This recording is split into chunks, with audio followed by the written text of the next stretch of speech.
that we live at a moment when propaganda has never been so pervasive, has never been so influential, has never been so dangerous. There are countless euphemisms that we use today for propaganda, right? If you go up to a person in an ad agency or a PR specialist and say, well, how's the propaganda going? You know, they're going to be insulted. They're going to feel like you've called them a dirty name. They don't understand that they do propaganda, right? They do propaganda. And the rise of all those euphemisms for it is a direct result of the successful effort to cast propaganda as something that they do in those closed societies. The Russians do it, the Chinese do it, the Iranians do it, the Venezuelans do it, the Cubans do it. We don't do it. We educate people. We provide them with information. And that misrepresentation of propaganda has had the paradoxical effect of making it extraordinarily effective. See, because propaganda works best when you don't see it for what it is. It's been estimated that an average American living in cities sees up to 4,000 ads a day. Ads are everywhere you look. Subways, bus stops, billboards, magazines. This toxic culture of mindless consumption exploits our innermost insecurities and desires to meet impossible standards. The corporate PR machine is enormously successful due to a model created by a man named Edward Bernays nearly a century ago. The nephew of Sigmund Freud, Bernays is considered the father of modern propaganda, or public relations. An Austrian aristocrat, Bernays' first contribution to the United States was helping President Woodrow Wilson sell the idea of World War I as a noble mission to spread democracy in Europe. In order to create the engineering of consent, Bernays argued, you must appeal to the unconscious mind. And on behalf of numerous corporate clients, Bernays helped perfect the tools of manipulation and conditioning that are used today. To understand more about the history of propaganda and the collusion between the U.S. empire and Fourth Estate, I talked to Professor of Media Studies at New York University, Mark Crispin Miller, who wrote the intro to the new edition of Bernays' 1928 seminal book, Propaganda. When did public opinion begin to stand out as a force to be managed by the establishment? For all intents and purposes, I think it's probably most accurate to say that World War I marked an important turning point in the rise of what we call public opinion as a consideration for political leaders, and the science of propaganda, which was used and has been used with increasing sophistication to move public opinion in certain directions, basically to make sure that we don't succumb to anything like real democracy. You know, I mean, public opinion has to be respected, but not out of any respect for the popular will.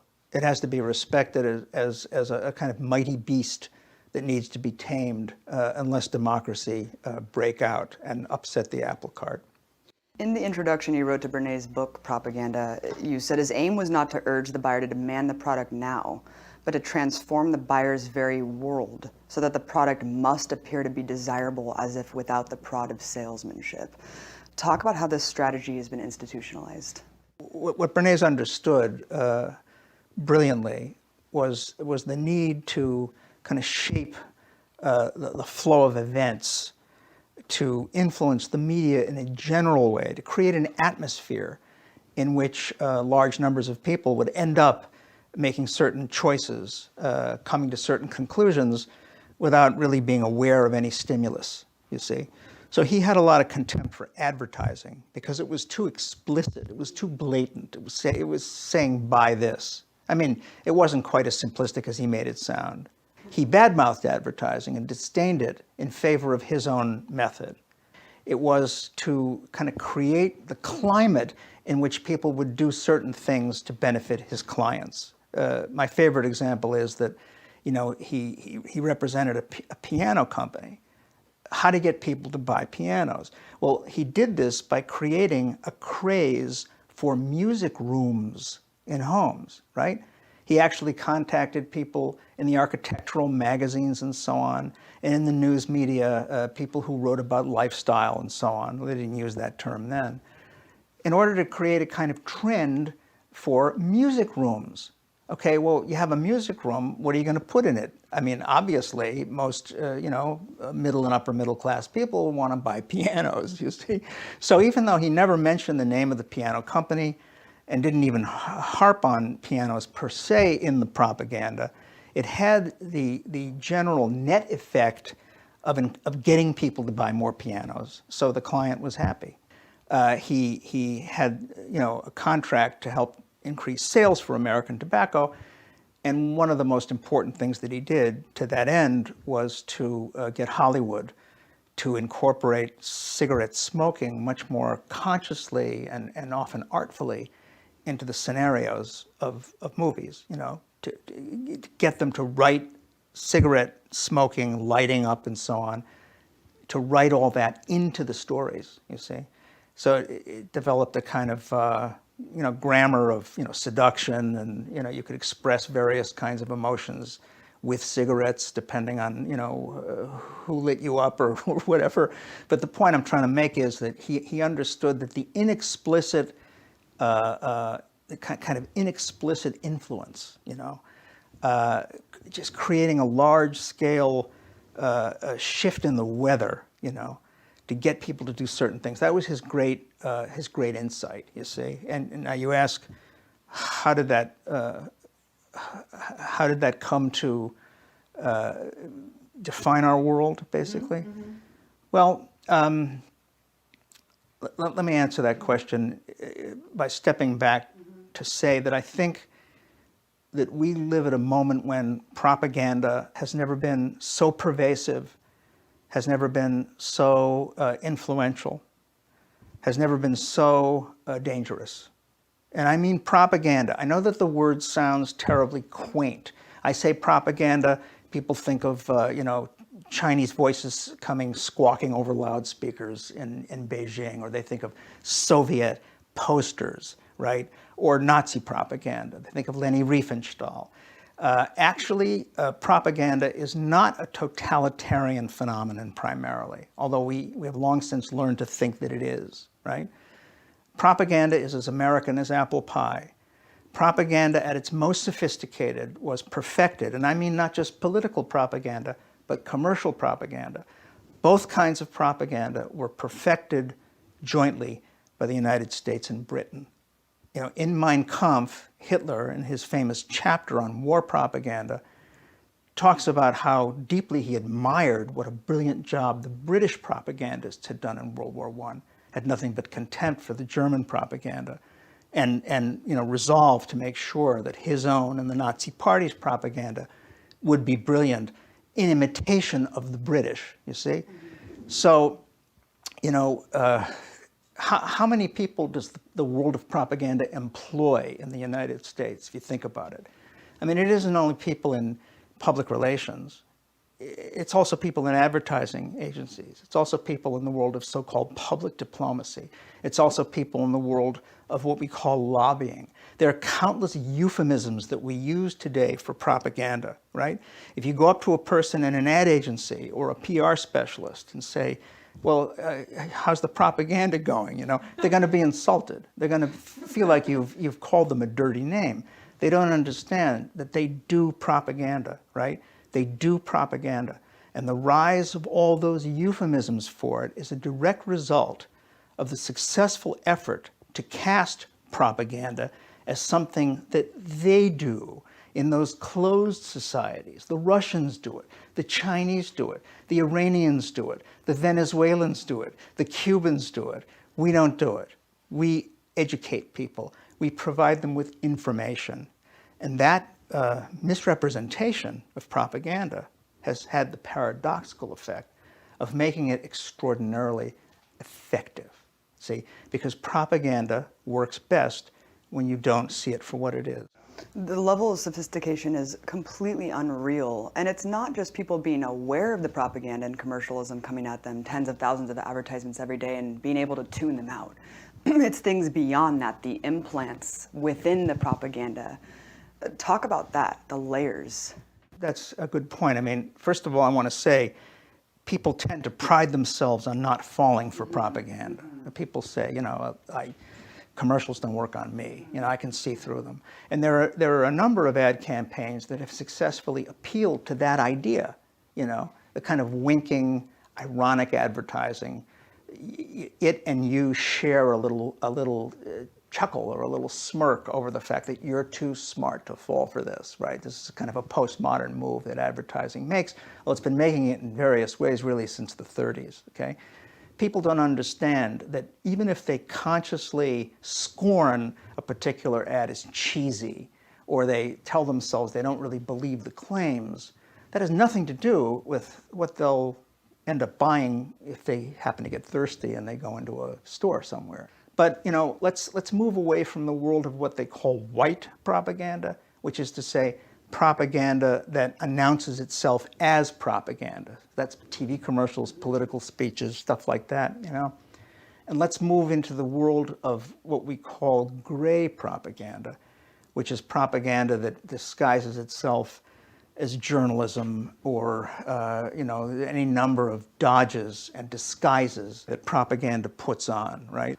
Product placement in movies is a form of gray propaganda, And then a movie like Argo, for example, or Zero Dark 30, to move to more sinister examples, are movies that have a kind of geopolitical agenda that are, making a case for very powerful interests within the state. Movies that the CIA has actually helped the producers make, And let's talk about what's behind the propaganda. Bernays is quoted as saying, "We are governed, our minds are molded, our tastes formed, our ideas suggested, largely by men we've never heard of." Who are the invisible governors that are controlling these ideas? Yeah, well, it's important to note that Bernays didn't think of that as a bad thing. Yeah, the heroic elite. Yeah, he thought that was a good thing because his assumption was that these august figures, these mighty figures in the worlds of business and politics and the media were essentially benign. He actually believed that. He thought there was a kind of rationality operating up top, which, as I point out in my own introduction to the new edition of propaganda, is a groundless claim. Because often people who devote themselves to propaganda end up believing it themselves. If you have a vested interest in a particular version of the truth, you're going to believe it. It goes into just here we are today, where 90% of what Americans see, hear, and read is controlled by 6 corporations, 6 giant umbrella corporations. How? How does this function? You've called it a cartel because it seems like every single outlet echoes the exact same narrative and pro-U.S. bias. Yes, that's right. For a long time, I used to think that what's happened to the media is entirely a matter of, runaway deregulation, too much concentration of power, too few independent voices, too little broadcast regulation, and so on. And I think that has a great deal to do with it. But I now realize that there's another factor that has to be considered as well, and that is the energetic involvement of the covert side of our own government in the news and entertainment business. Countless people within the media are either wittingly involved with, our intelligence agencies, which is something that started to be exposed in the 70s with the congressional hearings, not just the CIA, but the FBI as well. I thought that it was a matter of real concern that planted stories intended to serve a national purpose abroad came home and were circulated here and believed here, because this would mean that the CIA could manipulate the news in the United States by channeling it through some foreign country. Do you have any people being paid by the CIA who are contributing to a major circulation American journal? We do have people who submit pieces to American journals. Do you have any people paid by the CIA who are working for television networks. This, I think, gets into the kind of getting into the details, Mr. Chairman, that I'd like to get into in executive session. But then there are also a lot of people who are, manipulated in traditional ways. They have sources inside the government who will give them certain tips, give them certain stories, and they end up becoming dependent on those sources for that kind of information. They break really big stories and so on, and then they, I think without even knowing it, end up carrying water for those agencies. You can hire people, you can actually pay them, you can have them under contract, right? Which is chilling and wrong in a democracy for the government to be paying people who are supposed to be providing the public with news to, basically insert state propaganda into that news. It's wrong, but it's only one way of many in which the press and often the entertainment industries end up reflecting, serving the agenda of the state and very, very powerful corporations. How else to explain the bizarre unanimity that we notice today of the press on certain stories that they somehow managed to get absolutely wrong over and over and over and over? I mean, I've been around for a long time, studying the media in this country for decades. I've really never seen anything like this. There's an Alice in Wonderland quality to it, because we live in a country that prides itself on freedom of expression and the marketplace of ideas. And yet we see over and over and over and over again on issue after issue, there's a certain truth that is enforced with exactly the same kind of ruthlessness and impatience with any disagreement that you'll find in countries like North Korea. It's not like it's some big conspiracy theory where there's just 100 guys in a room smoking, figuring out, here, we're going to pull this on this news agency, Fox is going to air this. The interlocking boards of directorates, the sponsorship, the direct-to-consumer advertising, especially when it comes to pharmaceutical agencies. How would you say it works? Is it just a machine functioning on its own and people are self-censoring and they just know they can't touch certain subjects? Sometimes it happens, at the moment because of a particular interest exerting pressure. A lot of times it happens in this way, that a particular interest is vigilant in its own defense, is on the lookout for any kind of coverage that's going to screw with their bottom line, and then this has been going on for 100 years, okay? Mm-hmm.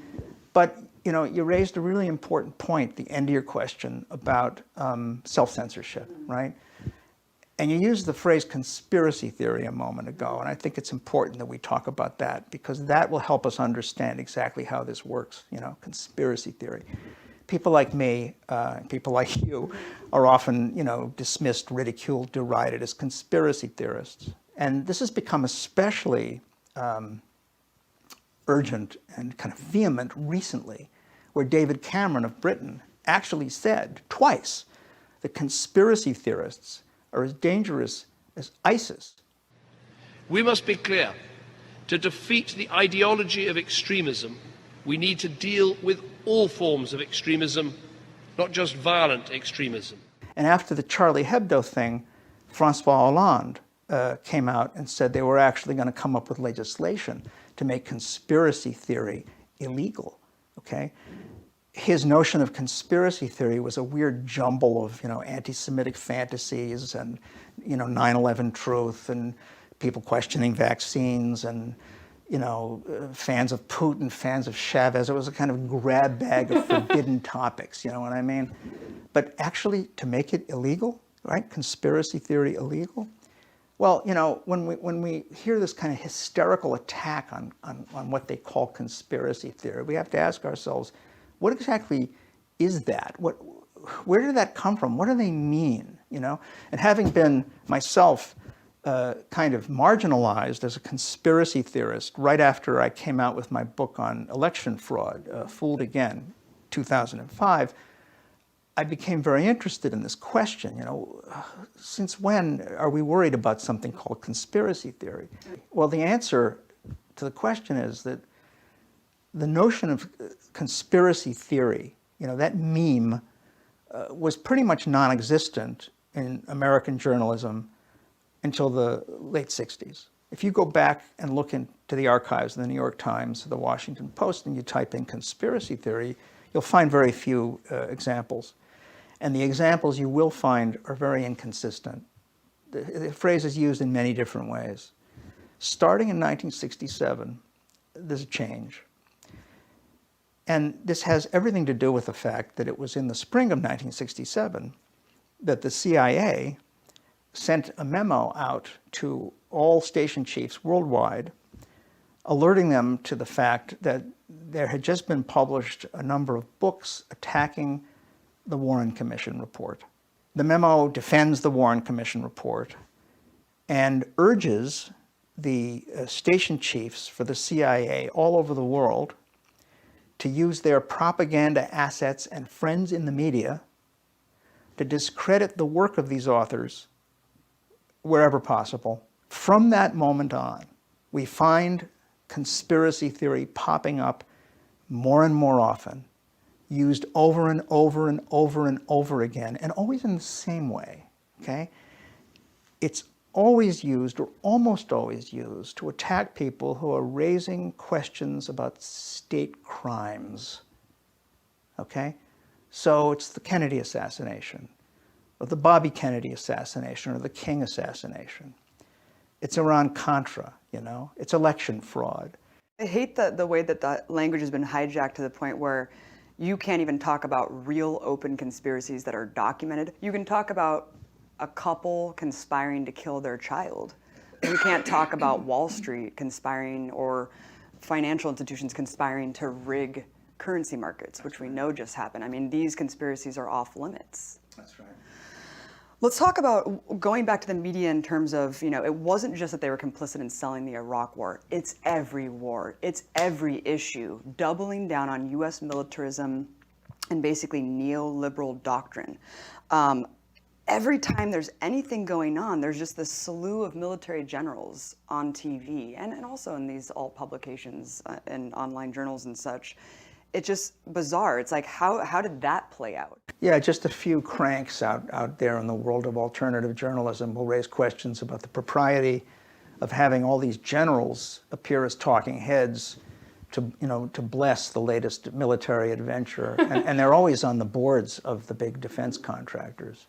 This is how propaganda works, right? It gets worked into the language that we all use. Yeah, defense. It's not defense, But yeah, absolutely. They're all basically singing from the same sheet music, And this has been increasing, intensifying, tightening up since the 70s, where there was a brief moment of a kind of uncertainty and division, a response to the Vietnam War, which divided the elites, There was a moment when, Watergate, of course, enabled people to take a skeptical view of executive power, and the CIA was under fire to some extent, being investigated by Congress. There was a moment there in the middle of that decade when there was a window kind of cracked open, And that window was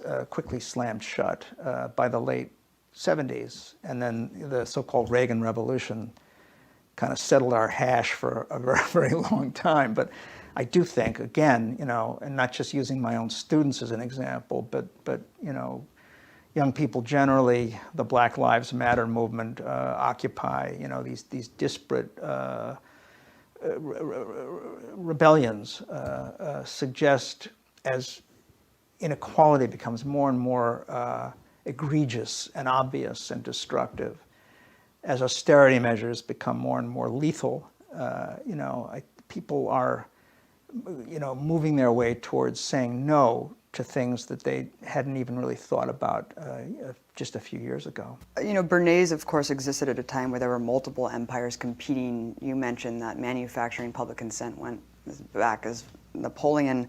Now that there's one dominant military hegemon, you talked about how the U.S. has perfected what Bernays started, but what is the relationship today between maintaining empire and the propaganda model? Well, I think that the propaganda that batters us all is so, repetitious and monotone, precisely because it is at the service of a kind of single dominant. Use the word hegemon. I think that's the truth. That's the case. All of our wars or all of our warlike behaviors, as a nation, seem to be devoted to wiping out any kind of opposition to or divergence from the neoliberal program. I mean, they've pretty much done away with a lot of the liberationist movements, that were pretty frisky in the 70s and into the 80s. But we do see them going after Venezuela, for example, which is a kind of aftershock from that long struggle against the left. But the attacks on regimes that are not leftist in any real progressive sense, like Saddam Hussein's Iraq or Gaddafi's Libya or Assad's Syria, are part of this kind of blind push to wipe out all resistance to create a perfect Pax Americana.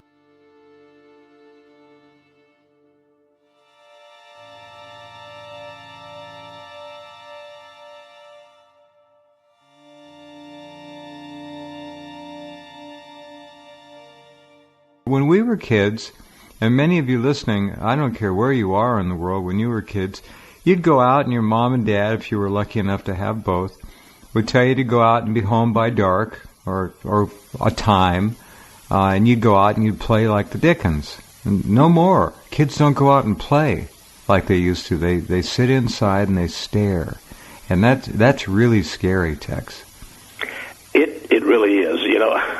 I would go looking for the nearest swimming pool or some place to just go for a walk.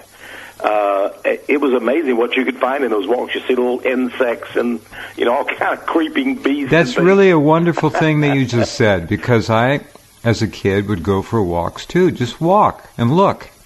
Right, and learn exactly. about life and look at all the wonderful things. Just amazing. And kids now, no more. And, my grandkids, they're a little older now, but they would visit me. And I would say, let's go to Village Creek, or let's go to, see some, these waterfalls or something. Uh-huh. And they'd say, no, I want to go to Disneyland. What? That's all just plastic and electronics. Let's go see something. Oh. Sure. And, they want to see artificial, man-made things. Yeah. And I thought, I don't think they're ever, no kid dreams about seeing Yosemite or Yellowstone. The things we grew up, just dreaming about seeing, those are sort of boring to them. It's true. Doesn't that, it goes back to what I've been saying for years and years. It's all about pace, and they are addicted to an audio-video world. They really are, and I think it's very dangerous because your mind is totally occupied, consumed with whatever the world, meaning the elite, and the elite. Edward Bernays, way back before World War I, said, that through propaganda, he admitted he was one of them, the leading psychologist. He said we mold the minds of the masses. We make them think what we want them to think and act the way we. Oh, he knew. He knew. He knew, and actually, it was just he was one of the pioneers of propaganda, and so today it just came out just recently. Of course, you and I have known this for a long time, but what's happening with ISIS? Those guys are taking out in their orange suits the Christians. Mm-hmm. They're beheading them and all that. That turns out even Fox News. On Martha McCallum's show there, they talked about how it was all done in a studio with a green screen, and they changed the color of their shirts so they make them all wear orange shirts. I laughed about it at the time. I said, where do they get all those orange shirts? Yeah. They order them from some United States Amazon, manufacturer. and the Amazon drone brings them right over and drops them off. There you go. And it's all a big hoax.